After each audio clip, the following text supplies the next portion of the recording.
Hello viewers welcome back to our channel. ఈరోజు మనతో ఉన్నారు ఫైనాన్షియల్ అడ్వైజర్ అయిన వెల్తీ చక్రధర్ గారు. సార్తో మాట్లాడతాం ముఖ్యంగా 1 ఇయర్లో 100% రిటర్న్స్ ఇచ్చిన పిఎంఎస్ స్టాక్స్ గురించి. Hi sir. హాయ్ అండి. సార్, పిఎంఎస్ స్టాక్స్ అంటే ఏంటి, వాటికి మ్యూచువల్ ఫండ్స్కి ఉన్న డిఫరెన్సెస్ కానీ, ఏఎఫ్ఐ గురించి కానీ, అలాగే పిఎంఎస్ స్టాక్స్లో ముఖ్యంగా ఇన్వెస్ట్మెంట్స్ ఏ విధంగా ఉంటాయి, మినిమం ఇన్వెస్ట్, ఇలా ప్రతి డీటెయిల్ చెప్పడం జరిగింది. అయితే ఈ పిఎంఎస్ స్టాక్స్ హిస్టారికల్ డేటా ఏ విధంగా ఉంది, ఒక లాస్ట్ 1 ఇయర్లో కానీ ఏదైనా 1 ఇయర్లో ఒక 100% రిటర్న్స్ ఇచ్చిన స్టాక్స్ లాంటివి ఏమైనా ఉన్నాయా? ఇందులో 100% ఇప్పుడు 90-80% ఇచ్చిన మంచి మంచి అయితే స్టాక్స్ అయితే ఉన్నాయండి. పిఎంఎస్లో అయితే ఉన్నాయి, ఈక్విటాస్ కావచ్చు, అలాంటి చాలా కంపెనీస్ ఉన్నాయి. సో ఇందులో ఏంటంటే ఇది బెస్ట్ ఆఫ్ ద బెస్ట్. ఇప్పుడు చెప్తాను, 3 కేటగిరీస్లో పిఎంఎస్లు ఉంటాయి. ఒకటేమో బెస్ట్ పిఎంఎస్లు ఉంటాయి. అందులో నేను చెప్పినట్టుగా ఈక్విటాస్ చాలా ఎక్స్ట్రాడినరీగా చేస్తుంది. ఎప్పటిది కాకపోతే ఏంటంటే వాళ్ళు అందులో మినిమం వచ్చి 3 కోట్లు పెట్టారు. ఇప్పుడు సెక్యూరిటీ ఎక్స్చేంజ్ బోర్డ్ ఆఫ్ ఏం చెప్తుందంటే పిఎంఎస్లో వచ్చి మినిమం ఇన్వెస్ట్మెంట్ 50 lakhs అని చెప్తుంది.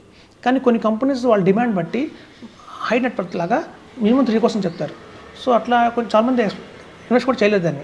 సో నెక్స్ట్ బెస్ట్ ఏమైనా ఉన్నాయి అంటే మాత్రం ఎన్జే ఇండియా పిఎంఎస్ బాగుంటుంది, అలాగే ఐసిఐసిఐ పిఎంఎస్ బాగుంటుంది, అలాగే మనకి చూస్తే మోతిలాల్ ఓస్వాల్ నెక్స్ట్ బెస్ట్ వస్తుంది. సో ఇట్లాంటివన్నీ కూడా చాలా మంచి పిఎంఎస్ కింద వస్తుందండి. అబాకస్ కావచ్చు.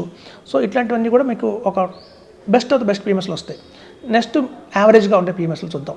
యావరేజ్గా ఉండే పిఎంఎస్లు అంటే ఆదిత్య బిర్లా వాళ్ళ పిఎంఎస్ కొంచెం యావరేజ్గా ఉంటుంది, ఆనంద్ రాఠీ పిఎంఎస్ కొంచెం యావరేజ్గా ఉంది, వైటోక్ కొంచెం యావరేజ్గా ఉంటుంది. అలాగే మీకు చూస్తే ఆనంద్ రాఠీ అది కూడా కొంచెం average PMS. So average PMS అంటే అర్థం ఏంటంటే మ్యూచువల్ ఫండ్స్కి ఒక 2% ఎక్స్ట్రా ఇస్తుందండి రిటర్న్. మ్యూచువల్ ఫండ్స్ రిటర్న్ కంటే కూడా ఒక 2% ఎక్స్ట్రా ఇస్తుంది, దాన్ని యావరేజ్ అంటాం. మ్యూచువల్ ఫండ్స్ కంటే కూడా 10% ఎక్స్ట్రా ఇచ్చేది బెస్ట్ పిఎంఎస్ అని చెప్తాం. అలాగే మ్యూచువల్ ఫండ్స్ కంటే తక్కువ రిటర్న్ ఇచ్చే పిఎంఎస్లు కొన్ని ఉంటాయి. నిప్పాన్ పిఎంఎస్ ఇప్పుడు చూడండి, నిప్పాన్ దే ఆర్ నెంబర్ 1 ఏఎఫ్లో కావచ్చు, మ్యూచువల్ ఫండ్లో కావచ్చు. నిప్పాన్ స్మాల్ క్యాప్ అంటారు, నిప్పాన్ ఇండియా గ్రోత్ ఫండ్ అంటారు. కానీ వాళ్ళు పిఎంఎస్లో అంత పర్ఫార్మెన్స్ లేదండి, అది కొంచెం పూర్ పర్ఫార్మెన్స్గానే ఉంది నిప్పాన్. సో నిప్పాన్ అలాగే చూస్తే మీకు ఎడల్వైజ్ అది కూడా కొంచెం పూర్ పర్ఫార్మెన్స్గానే ఉంది. సో ఇట్లా పర్ఫార్మెన్స్ బట్టి కూడా మనం చెప్పొచ్చు అంటే పిఎంఎస్ అది కరెక్టా కాదని చెప్పి. సో బ్రాడ్గా మనకి మ్యూచువల్ ఫండ్స్లో చూసినా కూడా బెస్ట్ మ్యూచువల్ ఫండ్స్ ఉంటాయి. అలాగే ఇప్పుడు చూడండి, అందరూ క్వాంట్ స్మాల్ క్యాప్ అంటారు, నిప్పాన్ ఇండియా స్మాల్ క్యాప్ అంటారు, ఎస్బీ స్మాల్ క్యాప్ అంటారు.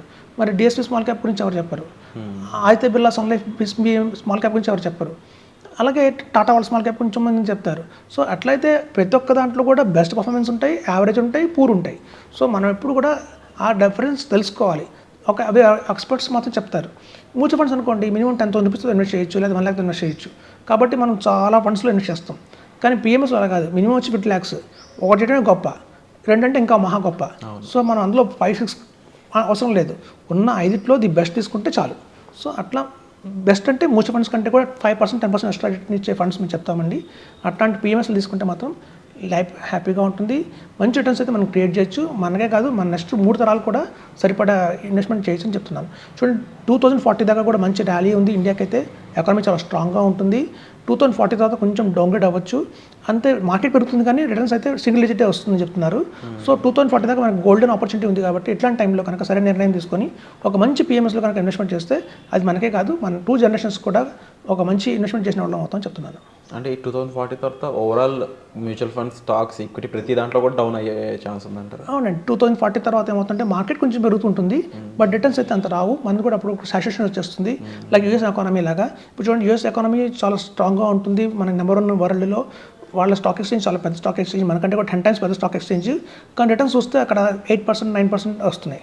సో అట్లాగే మనం కూడా ఆ 2040 వచ్చేసరికల్లా మనం కూడా వెల్ డెవలప్డ్ కంట్రీ అయిపోతుంది. కాబట్టి మనం కూడా థర్డ్ పొజిషన్లో అంటున్నారు. కాబట్టి ఆ టైంకి మనకి తర్వాత సాచురేషన్ వచ్చేస్తుందండి. ఇప్పుడంత గ్రోత్ ఉంది, అంత గ్రోత్ మనం తర్వాత చూడలేకపోతాము.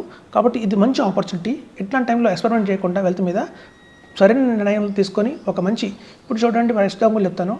ప్రతి ఈక్విటీ మార్కెట్లో లాంగ్ టర్మ్ అంటాం. అంటే చూడండి, ఇప్పుడు మీరు టమాటాలు తీసుకోండి, చూడగానే చెప్పొచ్చు ఇది కుళ్ళిపోయిన టమాటానా మంచి టమాటానా అని. అలా వంకాయ చూడండి, పుచ్చుందా లేదా చెప్పచ్చు చూడగానే. కానీ కొబ్బరికాయ అలా చెప్తారా? కొడితే కానీ తెలియదు కొబ్బరికాయ, అది కుళ్ళిపోయిన కొబ్బరికాయ మంచి కొబ్బరికాయ అని. అట్లాగే మనం తీసుకున్న ఈక్విటీ ఇన్వెస్ట్మెంట్ అది కరెక్ట్ ఇన్వెస్ట్మెంటా కాదా అని తెలియడానికి 15 పడుతుంది. సో 15 years తర్వాత మనం రిలీజ్ అవుతాం, మనం తీసుకుంది కరెక్ట్ డెసిషన్, రాంగ్ డెసిషన్ అని. అప్పుడు టైం అంతా అయిపోతుంది. సో కాబట్టి ఏంటంటే ఈక్విటీ విషయంలో మనకు ఎప్పుడు ఎక్స్పెరిమెంట్ చేయకండి, వెల్త్ మీద ఎక్స్పెరిమెంట్ చేయకండి. ఒక మంచి ఎక్స్పర్ట్ని సంప్రదించి తద్వారా ఇన్వెస్ట్మెంట్ చేస్తే మీకు అధిక లాభాలు వస్తాయి అని చెప్తున్నాను. అండ్ ఈ పిఎంఎస్ స్టాక్స్ అనేవి ఇంకా హిస్టారికల్గా చూసుకున్నప్పుడు సార్, మీరు ఆల్రెడీ చెప్పారు 18% కానీ, లేకపోతే మోర్ దెన్ మ్యూచువల్ ఫండ్స్ కన్నా కూడా బెటర్ పర్సంటేజ్ ఇచ్చినవి ఉన్నాయి. అండ్ ఈవెన్ ట్యాక్స్ రిడెంప్షన్ కానీ, చూసుకున్నట్లు చాలా అవైలబిలిటీ ఉంది.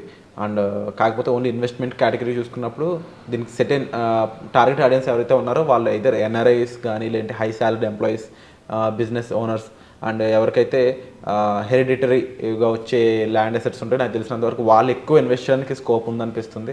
మీరేమంటారు? ల్యాండ్ కంటే కూడా బెటర్గా ఇందులో ఇన్వెస్ట్ చేయడం అనేది ఒక బెటర్ ఆప్షన్ అంటారు? చాలా బెటర్ ఆప్షన్ అండి. ల్యాండ్లో మనకి చూడండి ప్రతి ఒక్క ఇన్వెస్ట్మెంట్కి ఎల్ఆర్ఎస్ అనేది చాలా ఇంపార్టెంట్. ఎల్ఆర్ఎస్ అంటే ఏంటంటే ఎల్ అంటే లిక్విడిటీ, ఆర్ఎస్ అంటే రిటర్న్, ఎస్ అంటే సేఫ్టీ.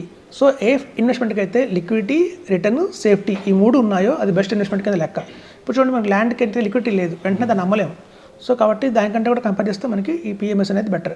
చూడండి ల్యాండ్లో మనం పార్షల్ విత్డ్రాల్ చేయలేము. సపోజ్ మనం ఒక 1 acre ల్యాండ్ ఉంది, అందులో ఏదైనా ఎమర్జెన్సీ వస్తుందని మనం 1/2 acre అమ్మలేము, 1/10 acre అమ్మలేము.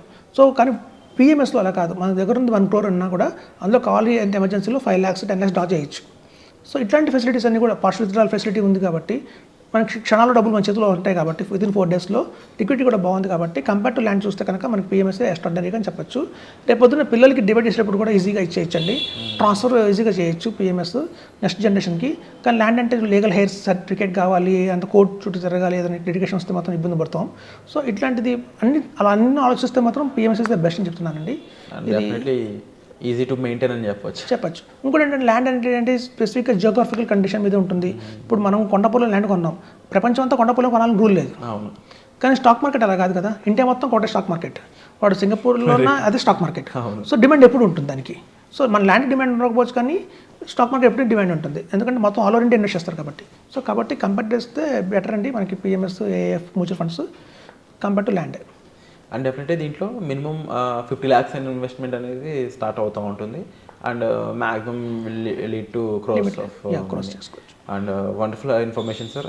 పిఎంఎస్ స్టాక్స్ సంబంధించి చాలామంది అడుగుతూ ఉన్నారు. అండ్ ముఖ్యంగా ఇన్వెస్ట్ చేద్దాం అనుకున్న పర్సన్స్ ఎవరైతే ఉన్నారో మీరు డిస్ప్లే అవుతున్న నెంబర్స్ కాల్ చేసి సార్ని కాంటాక్ట్ చేయొచ్చు.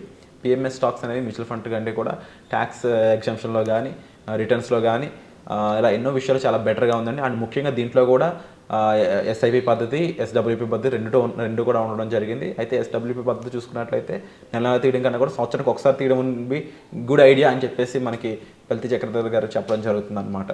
సో ఓవరాల్గా ఇచ్చిన ఇన్ఫర్మేషన్ కోసం thank you so much sir. And తప్పకుండా దీనిపై మరింత ఇన్ఫర్మేషన్ మీతో ఫ్యూచర్లో తీసుకోవాలనుకుంటున్నాను. And thank you so much sir. Thank you అండి.